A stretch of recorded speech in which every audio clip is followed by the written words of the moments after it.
지난 2010년 밴쿠버 동계올림픽 여자 피겨스케이팅 결승전 열릴 때였습니다.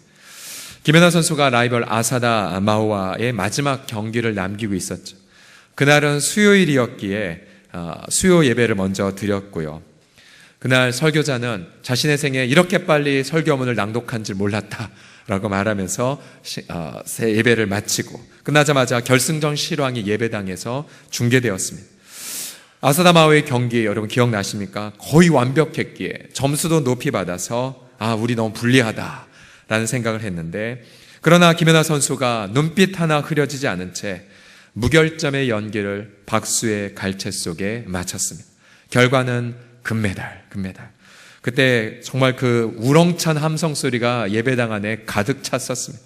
그때 얼마나 기뻤는지 여러분도 다 기억나시지요? 그때 한 성도가 집에 가면서 이런 말을 했습니다. 목사님, 너무 떨려서 그리고 너무 기뻐서 저 심장마비 걸릴 뻔했어요 라고 말하며 갔던 기억이 새롭습니다. 우리는 종종 나라가 힘들 때에 이 스포츠 선수들의 선전을 통해 위로를 받습니다. 예를 들어서 지난 IMF 시절에 박세리 선수가 물에 공이 빠졌는데 양말을 벗고 웅덩이에 들어가 골프공을 쳐내는 장면을 아마 생각하실 것입니다. 우리는 그들을 자랑스럽게 생각하고 박수를 보내고 또 고단한 삶 속에 잠깐의 위안을 받기도 합니다. 근데 여기에 아주 사소한 문제가 하나 있습니다. 그것은 우리는 그들을 자랑스럽게 생각하지만 그들은 자신들을 자랑스럽게 하는 나의 이름은 알지 못한다는 사실이지요. 자, 이러한 스포츠 군중의 이러한 자랑의 방향은 그냥 한 방향일 뿐입니다. 짝사랑과 같죠. 근데 교회 공동체는 과연 어떨까요? 제가 교회 공동체와 비교하기 위하여 제가 스포츠의 이야기를 잠시 드렸습니다. 교회 공동체는 스포츠 군중과 분명히 다릅니다. 왜냐하면 교회 공동체는 어느 한 명을 향하여 그렇게 자랑을 품는 것이 아니라 서로를 자랑스럽게 여겨서 서로가 서로에게 위로가 되는, 그래서 오늘 저의 메시지 제목대로 함께 위로의 합창을 부르는 것이 바로 교회이기 때문입니다. 오늘 본문의 고린도서 1장 14절을 보게 되면 이렇게 바울이 고백합니다. 같이 읽어봅시다. 시작. 우리 주 예수의 날에는 너희가 우리의 자랑이 되고 우리가 너희의 자랑이 되는 그것이라. 즉 바울은 고린도 교회 성도들을 자랑하고요, 또 성도들은 바울을 자랑스럽게 여기는 공동체. 사도 바울은 데살로니가 교회를 향해서도 동일한 고백을 이렇게 남겼습니다. 우리의 소망이나 기쁨이나 자랑의 면류관이 무엇이냐? 예수님 다시 오시는 날 주님 앞에 있는 바로 너희가 아니냐? 너희는 우리의 영광이요 기쁨이니라 라고 고백했습니다. 바로 서로가 서로에게 금메달이 되어주는 것, 서로가 서로에게 자랑이 되어주는 것, 그것이 바로 교회 공동체의 의미이고 부르심인 것을 믿습니다.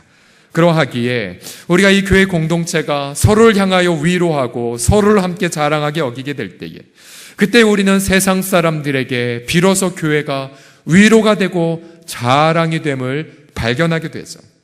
제가 몇 번 말씀을 드렸지만 이 방황하는 청소년들을 사역하였던 고 이민아 목사님은 이렇게 말을 고백했습니다. 사랑해 주는 사람이 단 한 명만 있어도 아이들은 자살하지 않는다고요.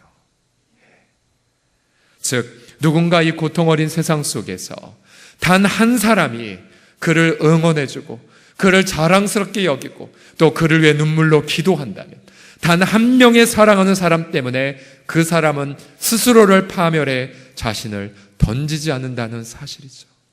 그러하기에 오늘 이 본문에 있는 말씀처럼 서로 자랑이 되고 서로 기쁨이 되어주는 공동체를 이루는 것, 그것은 바로 이 고통 어린 세상, OECD 국가 가운데 가장 많은 사람들이 자살하는 그 국가, 이 고통의 공화국, 이 국가를 향한 선명한 위로의 메시지가 바로 이 말씀 안에 있습니다. 말씀을 본격적으로 나누기 전에 옆 사람에게 한번 이렇게 고백하겠습니다. 당신을 제가 자랑스럽게 여기겠습니다라고요. 시작. 당신을 제가 자랑스럽게 여기겠습니다. 또 이렇게 한번 질문해 보십시오. 당신도 저를 자랑스럽게 생각하시지요? 라고요. 시작. 당신도 저를 자랑스럽게 생각하시지요? 자, 오늘 본문의 제 질문은 이것입니다. 우리가 서로 자랑이 되기 위해 필요한 것은 무엇일까요? 첫 번째로 다 같이 따라 하시겠습니다. 중보기도로 서로 도우라. 시작.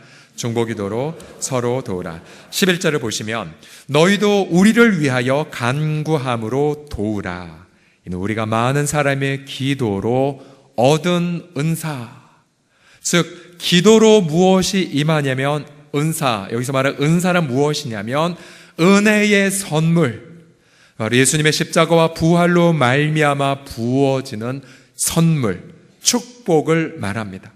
많은 사람의 기도로 은혜가 임하고 그 결과 또 많은 사람이 우리 때문에 감사하는 것, 바로 선순환이 이루어져 누군가 나를 위해 기도하면 내가 은혜를 체험하고 그 결과 또 많은 사람이 감사하게 하는 것. 혹자는 하나님과 나만의 관계만 좋으면 다 된 거 아닙니까? 라고 생각합니다. 그래서 이분들의 특징은 주일날 홀로 조용히 와서 예배만 하나님께 인사드리고 그리고 사람들의 낯을 피해 조용히 사라지십니다. 이러한 신앙은 대단히 병든 신앙이죠. 왜냐하면 그가 그토록 사모하는 은혜는 오늘 본문을 통하여 어느를 통하여 임합니까? 바로 많은 사람의 기도를 통하여 임하기 때문이죠. 앞서 사도 바울은 지난주에 나누었던 것처럼 죽음과 같은 고통에서 건지신 하나님을 체험했어요.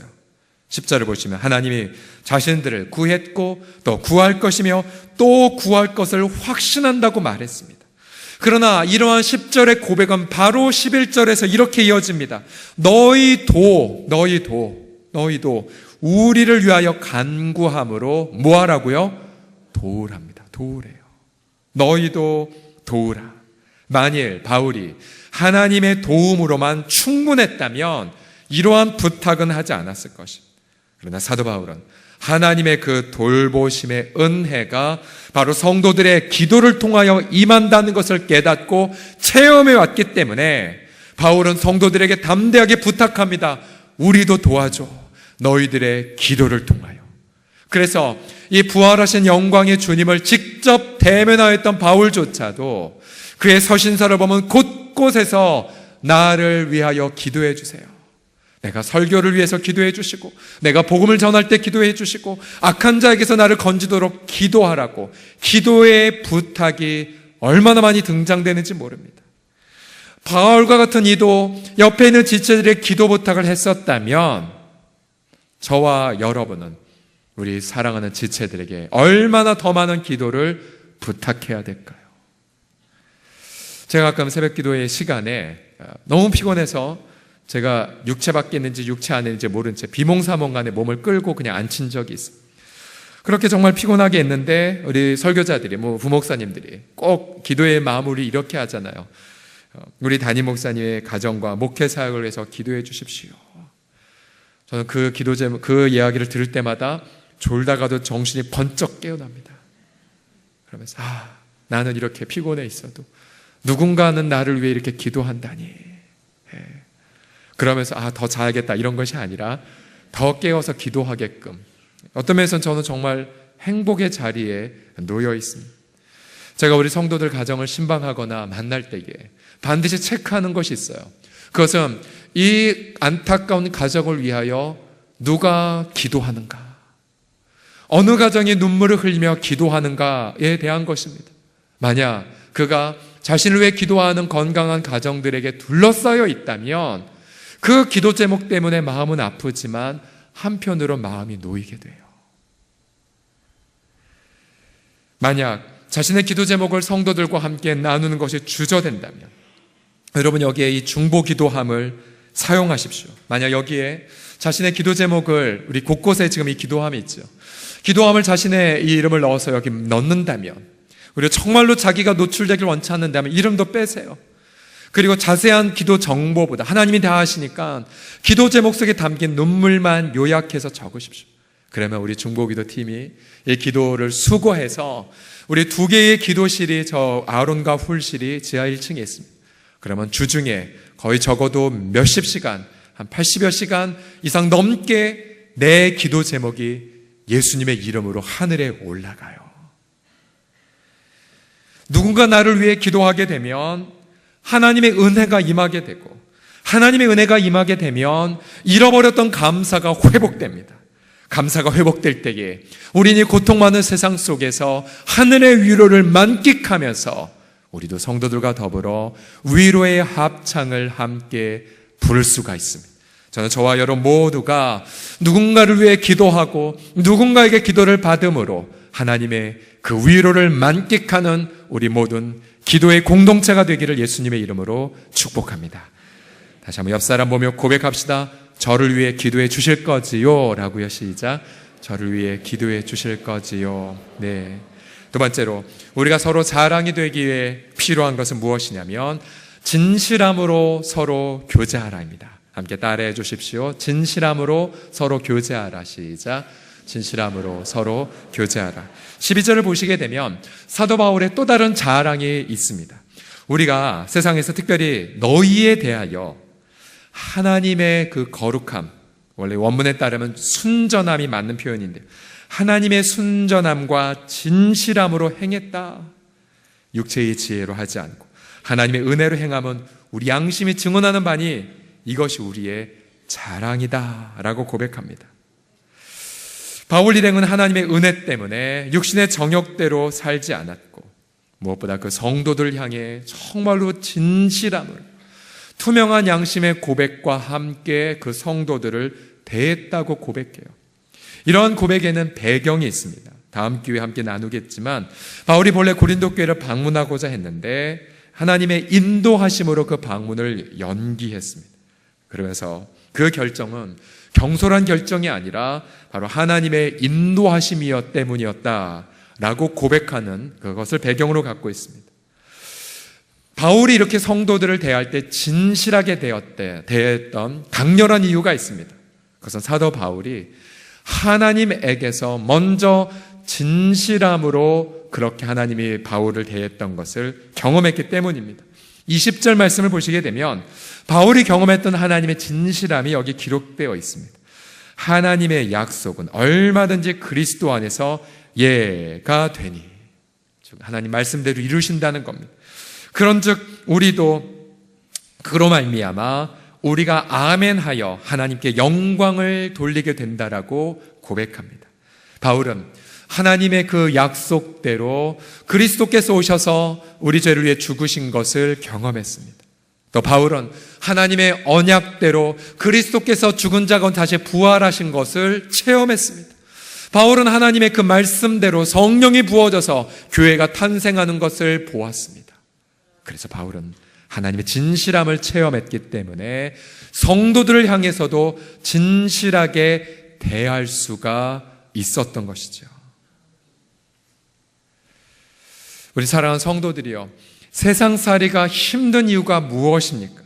그것은 세상에서는 마음 터놓고 진실하게 얘기할 자가 없기 때문이 아닙니까? 겉으로는 칭찬하는 것 같지만 속으로는 온갖 다른 마음을 가질 때, 또 나는 신뢰했지만 돌아온 건 배신을 겪을 때도 있고, 나는 정말로 선을 베풀었지만 오히려 나는 악의적으로 이용을 당할 때도 있는 것 아닙니까? 그런데 교회의 공동체가 세상과 다른 것이 무엇입니까? 교회는 바로 서로 진실하게 대해주는 것을 훈련받는 것입니다. 함께 아파하고 함께 품어주고 또 함께 내 양심의 고통을 고백하는 곳, 그곳이 바로 교회의 공동체입니다. 우린 이 훈련을요, 교회 안에서 그저 불특정 다수와 하는 것이 아니라 함께 언약을 맺고 정기적으로 가정과 일터에서 모이는 사랑방 안에서 우리는 진실함의 고백을 경험합니다. 우리는 지난 주일날 오후에 정말로 진실한 교제가 얼마나 이 세상에 감동을 주었는지에 대한 좋은 이야기를 들었죠. 남서울 은혜교회 원로 목사님이시고 미라복지재단 이사장 홍정길 목사님으로부터 너무나 귀한 메시지를 들었지요. 지금 수서에 있는 미랄 복지학교를 여러분 가보시게 되면 얼마나 건물이 아름답고 또 수많은 장애인들이 행복하게 공부를 하고 있는지, 또 저기는 공연장도 있어서 정말로 연중 귀한 공연도 열려집니다. 남설 은혜교회는 저 미랄 학교를 빌려 쓰는 거예요. 제가 지난 주일날 홍정일 목사님 오늘 뜻깊은 날이에요. 저희가 4월 12일 날 모든 부처 다 갚고 첫 주일이거든요. 그랬더니 목사님이 뭐라고 말씀하시면서 자기네 교회 자랑을 하는 겁니다. 우리는 저 교회, 저 건물의 유지 비용은 재단, 복지재단이니까 나라에서 받기에 실제로 우리 교회는 저 건물의 유지 비용을 한 푼도 되지 않는다고요. 이렇게 자랑을 하시더라고요. 저한테 자랑을. 자, 이 교회가 이처럼 아름다운 일, 큰 일을 감당한 것은 처음부터 그랬던 것이 아니었습니다. 바로 진실한 양심 안에서의 교제 때문이었습니다. 이 홍절 목사님이 말씀하시기를 처음에 이 교회를 개척하였을 때에 신방을 해보니 자폐 아동을 둔 엄마들이 거의 아이들은 집에 가둔 채 홀로 예배당에 오는 것을 발견했답니다. 너무 마음이 아파서 왜 아이들을 데리고 오지 않으세요? 목사님 아이들 데려가 봤자 교회가 번잡스러울까 봐요. 괜찮아요. 함께 와서 예배 드립시다라고. 바로 그 예배 드리자는 그 시작이 오늘날의 미랄 학교의 시작이 되었던 거죠. 또 어느 날 어느 한 어머니가 자기가 먼저 세상을 떠나면 이 아이를 아무도 부양할 자가 없기에 눈물과 통곡 속에 이런 기도를 했다지 않습니까? 하나님 제발 저희 자녀를 저보다 1년 앞서 주의 품 안에 데려가라고. 얼마나 안타까워요. 결국은 그것 때문에 안타까운 양심의 눈물의 고백이 결국은 장애인들의 자립을 돕는 굿윌 스토어의 시작이 된 것 아니겠습니까?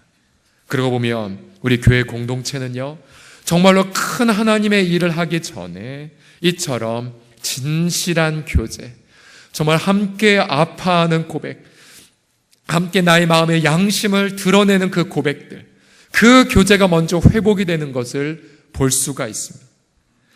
저는 여러분의 담임 목사로서 정말 마음에 깊은 부담감이 하나 있습니다. 우리가 하나님의 전적인 은혜로 이 예배당이 모든 부채를 상환했지만, 그러나 우리 성도들 개개인의 보이지 않는 성전은 완공이 되었을까요? 저는 종종 이런 이야기를 들을 때 너무 마음이 아픕니다. 목사님, 제가 주일날 교회는 나오지만 몇 년째 나왔지만 가정 식구들끼리 깊은 교제할 것을 찾지 못했어요. 저는 그 얘기 들을 때마다 정말 너무 마음이 메어집니다. 심지어 목사님 저 수십 년 다녔지만 전 아직 외지인 같아요 라는 표현. 그러면요 우리는요 하나님의 이 은혜로 이 아름다운 예배당을 선물로 받았지만, 그러나 하나님은 건물 안에 거하시는 것이 아니잖아요. 하나님은 두세 사람이 예수 이름 모인 그곳에 거하시는데 정말로 진실한 교제할 곳을 찾지 못했다면 우리는 아직 보이지 않는 성전이 완공되지 않은 것입니다. 만약 저와 여러분이 날마다 예수 그리스도의 부활의 은혜로 말미암아 은혜를 체험하는 것이 분명한 사실이라면 이제 우리 사랑하는 성도들이요 함께 순전한 교통을 나누고 함께 아파하고 함께 자신의 양심의 눈물을 나눌 수 있는 그냥 보이지 않는 성전을 세워가는 것에 헌신하십시오. 이 세상 사람들 가식과 거짓 때문에 지쳐있지만 그러나 우리의 진실한 순전한 교통을 통하여 그들에게 교회가 진정한 위로가 되는 그날까지 함께 보이지 않는 성전 완공에 힘쓰시기를 예수님의 이름으로 간절히 축복합니다. 마지막으로 우리가 서로 자랑이 되기 위해 필요한 것은 영적 혈연 관계를 서로 확신하는 것입니다.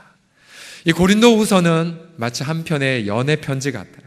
왜냐하면 바울의 성도들 향한 그 애절함, 간절함이 곳곳에 묻어있기 때문입니다. 이 본래 이 고린도라는 도시는 그리스에 있는 항구 도시, 상업 도시입니다. 바울과는 혈연 관계가 전혀 없는, 민족이 다른, 전혀 관계가 없는 그런 도시이죠. 그러나 바울은 그들에게 혈연 관계보다 더 진한 친밀감과 애틋함을 느껴서 이 편지를 고백하죠. 왜냐하면 21절을 보시면 모든 혈연 관계보다 더 분명한 실체인 바로 예수 그리스도의 보혈, 그 안에서 하나가 되었기 때문이죠. 21절을 같이 읽어봅시다. 시작. 우리를 너희와 함께 그리스도 안에서 굳건하게 하시고 우리에게 기름을 부으신 이는 하나님이시니. 또 22절도 같이 읽어보죠. 22절 시작. 그가 또한 우리에게 인치시고 보증으로 우리 마음에 성령을 주셨느니라. 아멘, 아멘. 자, 바울과 고린도 교회 성도들의 뿌리가 같다는 건 무슨 뜻입니까? 그것은 저들이 그리스도 안에서 함께 죽었습니다. 함께 죄 용서받았죠. 그리고 그리스도의 부활하심으로 하나님의 자녀로 거듭났고 또 성령을 함께 부음받아서 영광의 그날을 함께 소망하게 되었습니다. 그래서 저들은 예수 그리스도 안에서 영적 혈연 관계가 맺어진 것이죠. 우리 사랑하는 성도들이여, 피는 분명히 물보다 진해요. 우리가 해외에 나가도 우리는 같은 민족끼리 무엇인가 친근감을 느끼는 건 사실입니다.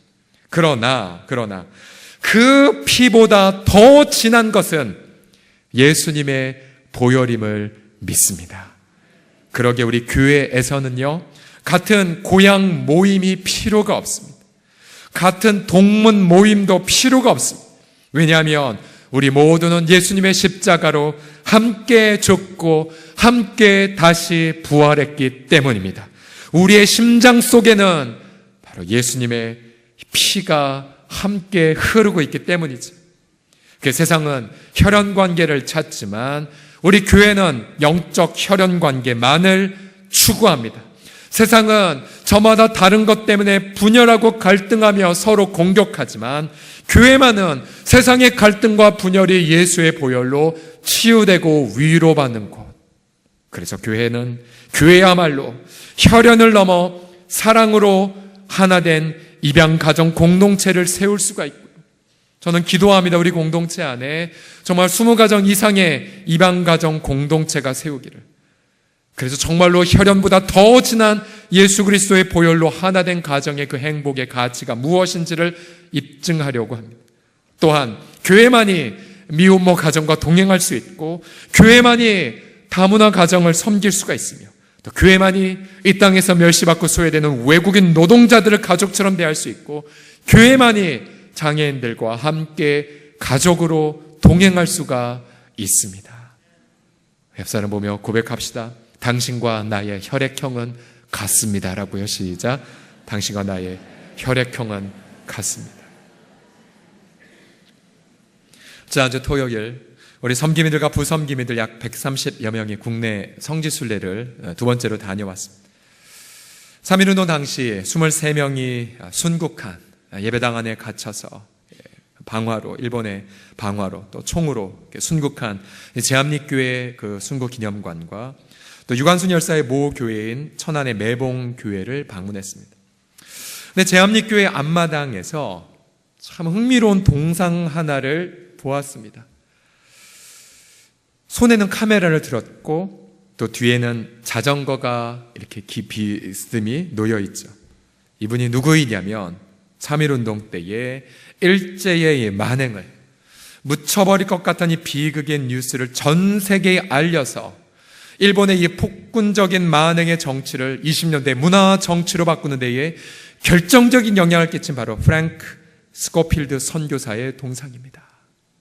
1919년 4월 17일 스코필드 선교사가 제암리교회 비극적 소식을 들었습니다. 그자 이 선교사님은 안타까운 마음에 수원까지 열차로 그리고 다시 수원에선 제암리까지 일본 군경의 그 감시를 피해 자전거로 수마일을 돌아 마침내 불타버린 마을 속에 들어가 버렸습니다. 처음에 만났던 모든 마을 주민은 두려워서 아무도 선교사님이 있었던 이야기를 하지 않았지만 선교사님의 그러한 소식을 나누고 그리고 그들과 위로하면서 최초로 선교사님의 보고, 꺼지지 않은 불꽃이란 보고를 전 세계에 전파했습니다. 스코필드 박사님의 자료집인 강한 자에게는 호랑이처럼 약한 자에게는 비둘기처럼, 이게 뭐냐면 스코필드 선교사님의 이러한 인품을 표현한 것입니다. 저분의 한국명은 석호필 선교사님. 이 선교사님의 저 보고문을 보게 되면 왜 일제가 이런 만행을 저질렀는가에 대하여 기독교인에 대한 증오, 그래서 결국 이 제합리교회의 죽음은 순교적 죽음임을 증거합니다.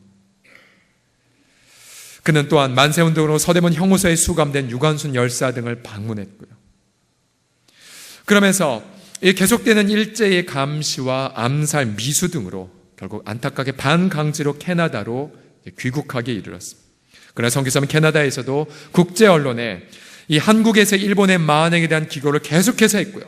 그 당시에 일본은 전 세계에 걸쳐서 동아시아는 하나다라고, 그래서 일본의 그 제국주의적 식민 지배를 정당화하는 그런 것들을 하지 않았습니다. 이 선교사님은 그렇지 않다, 한국인은 독립해야 한다는 부분들을 강렬하게 설파하셨습니다. 캐나다에서 은퇴한 이후에 1958년부터 한국에 영구 정착했습니다. 본래 이분은 의료 선교사, 몸에 장애를 입으신 분이셨는데 동료들이 1차 세계대전 다 나아가자 본인도 뭔가 가치인들의 쓰임받길 기도하다가 한 선교사님을 통하여 우리나라 세브란스 의전 학교의 선교사로, 의료 선교사로 오신 분이었습니다. 이분이 58년도에 다시 한국에 들어오자 서울대 수의과 대학에서 강의를 하면서 학생들을 상대로 성경을 가르쳐 왔습니다. 그 제자 중에 한 분이 정운천 전 국무총리입니다. 이분이 소천하자 한국 사회장으로 5천여 명이 모인 상황에서 장례가 치러졌고요. 외국인이었지만 국립현충원에 안장이 되었고, 결국 역사는, 한국 역사는 이분을 가리켜 3.1운동을 치른 민족대표 33명에 이어 34번째 한국의 민족대표라고 추모합니다. 저 자료집에 보면 한 역사학자는 이 스코필드 선교사님의 영성을 두 가지 단어로 요약합니다. 그분은 기도의 영성을 가지고 있었고, 그분은 배려의 영성을 가지고 있었다. 그래서 우리 민족을 지극히 사랑했노라고 고백합니다. 기도와 배려의 영성. 우리는 그 기도와 배려의 영성을 잊지 못하여 저분의 삶을 추모하며 저렇게 아름다운 동상을 만들었던 것입니다. 여러분, 얼마나 정말 숭고하고 아름다운 인생입니까? 정말 예수 그리스도의 보혈 안에서 우리 민족이 사랑한 것보다 더 사랑했던 선교사님, 무엇보다 자신의 양심 안에서 순전함과 진실함으로 우리 민족을 섬긴 분, 그를 통해 성도들의 비극적 죽음이 오히려 민족교회를 거룩히 태우는 불로 그렇게 만들었죠. 저는 저분의 인생을 살펴보고 그 자료를 보면서 정말 이러한 강렬한 소망을 품게 되었습니다. 우리도 저 선교사님처럼 100년 후나 어느 누군가에게, 우리 민족이든 아니면 다른 민족이든 아니면 방글라데시이든 간에 그들이 나중에 우리를 추모하기를, 우리 아무개 성도는, 아무개 교회는, 아무개는 우리를 예수 안에서 지극히 사랑하여 우리에게 자랑이 되었노라고. 그는 예수 안에서 우리 민족을 자신의 면류관으로 자랑으로 여겼기에 우리도 그를 예수 안에서 나의 자랑으로 여기겠노라고. 그렇게 우리를 기리고 추모하고 우리에게 박수를 보낸다면 아마 우리는 저 천국에서 영원히 하나님 앞에 기쁨의 합창을 부르지 않겠습니까? 우리 사랑하는 성도들이요, 그러하게 오늘 우리가 서로 합창이 되고 서로 위로가 되기 위하여서 외롭고 고통하는 지체들에게 먼저 다가가십시오. 함께 울어주고 함께 기뻐해 주시고 중보기도로 그 지체들을 도와주십시오. 그래서 결국 하나님의 그 무궁한 은혜로 말미암아 우리 한국교회도 다시 한번 이 민족과 더불어 위로의 합창을 부르는 그날이 속히 오기를 예수님의 이름으로 간절히 기도합니다. 우리 기도합시다. 우리 모두 다 자리에서 기립해 주시겠습니까?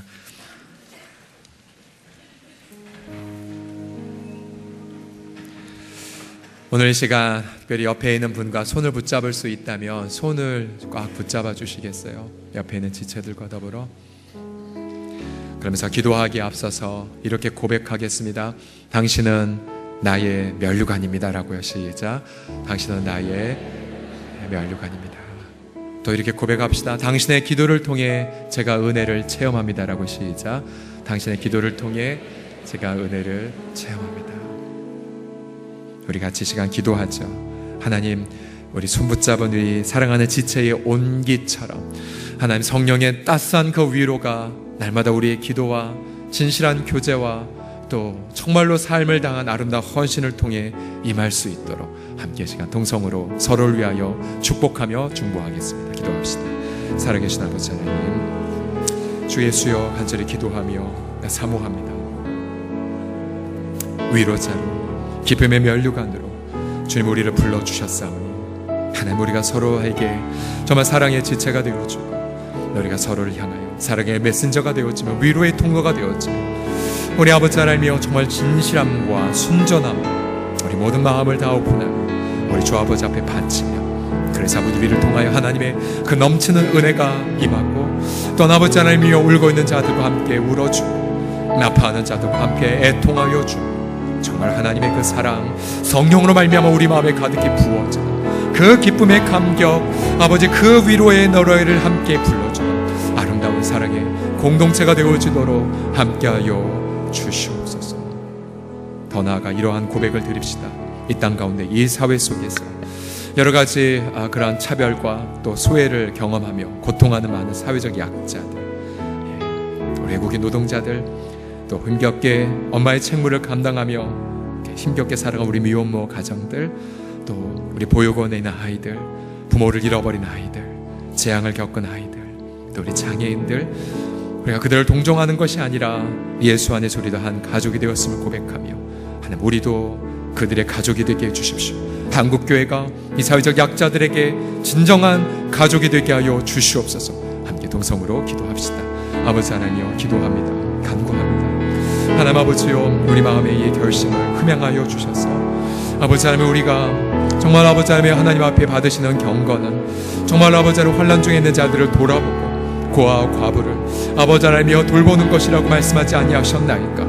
아버지 하나님, 우리가 돌봐야 될 홀로 있는 자, 우리가 돌보아야 할 사회적 약자, 우리가 돌보아야 할 그러한 고통 어린 자이 아버지 주의 인도하심을 받아 우리의 사랑방과 우리의 마을들이 저들을 품어주고 동행하여 주고 동역하여 주고 아버지 이 땅을 향한 아름다운 하나님의 그런 위로의 통로가 되어지게 하사 주님, 다시 교회가 세상 가운데 위로가 되어지고 또한 이 세상도 교회 때문에 함께 위로를 노래할 수 있는 아버지 고통 어린 세상, 스스로 많은 사람들이 자신의 파멸 속에 들어간 이때에 정말 아버지 위로의 노래를 함께 풀어주는 하나님의 그 놀라운 위로의 강물이 성령을 통하여 한량없이 우리 가운데에 부어지게 하여 주시옵소서.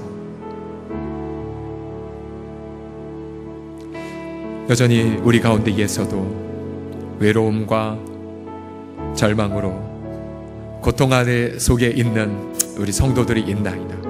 주여, 이 시간 부활하신 그리스도의 이름으로 선포하나이다. 위로의 강물이 그 심령에서 터쳐나오게 하여 주시옵소서. 하나님의 그 주님의 어린 양 예수 그리스도의 그 찢겨지심을 통하여 주 예수여, 기쁨의 강물을 우리 가운데에 그렇게 흘려보내신 주님을 찬미하며 기쁨의 강물이 우리 성도들의 내면 가운데에 차고 넘쳐 흐르게 하여 주시옵소서. 오늘도 새롭게 성령을 부어주셔서 성령 안에서 위로와 소망을 만끽하게 하여 주시사 그 위로 때문에 어느 누군가에게 우리의 작은 보잘것없는 나의 인생도 위로의 통로가 되어지는 감격을 누리게 하여 주옵소서. 하나님의 이 복음의 능력과 부활의 권세로 말미암아 다시 한번 한국교회가 이 세상 속에 위로가 되게 하여 주시옵시고, 그래서 이 고통 어린 세상, 아버지 정치와 경제가 어찌할 수 없는 이 고통 어린 이 세상, 한국교회가 다시 한번 부활의 위대한 메시지 안에서 이 세상으로 하여금 다시 한번 위로의 노래를 함께 부르게 하여 주시옵소서. 우리 주 예수 그리스도의 이름으로 기도드립니다. 우리 위로의 주님께 감사의 박수 올려드리겠습니다.